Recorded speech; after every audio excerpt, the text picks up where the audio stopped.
Hey everyone, welcome to the front row with Ed. Today we're going to talk about shoulder pain and how we can foam roll the middle and posterior deltoid. Okay, so the area that we're talking about, let's get rid of this hat.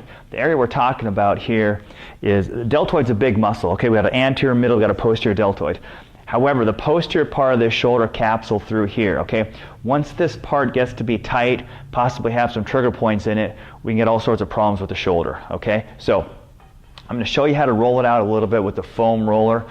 So let's take a look and see what it looks like. Okay, so for the sake of this video, I'm going to show you, I'm going to pretend it's my right shoulder. Okay, so the area that we're trying to work on, okay, is this posterior part of the shoulder, the back part of the shoulder. Don't get hung up so much on which exact muscle it is, because muscles do not work in isolation. Okay, muscles work together as a coordinated effort. Okay, so think of it as trying to foam roll the back part of the shoulder. Okay, so you'll be here, you're going to lie down through here.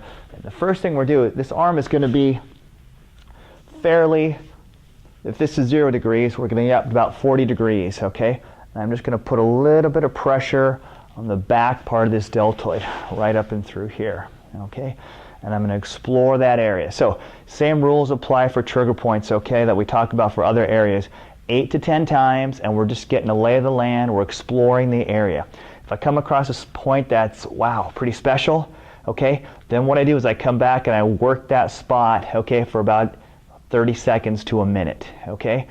And then what I do is I start changing the angle of my arm, okay? So I'm start working up just a little bit higher now, okay? So I start off about here, and I'm working up overhead just a little bit through here, and I'm changing the angle, and you'll find something, I guarantee you, if you have a shoulder issue, okay? Even if you don't, okay, all my tennis players out there, Kathy, I'm talking to you, this would be a good one for you to do, okay? Preventatively as well, too. Okay, my hand is turned up and out, okay? So it's up and then out. And I'm getting that posterior part of the capsule, okay? Same thing, 8 to 10 times where I feel like it's a little bit special. I'm going to stay there for 30 seconds to about a minute, okay?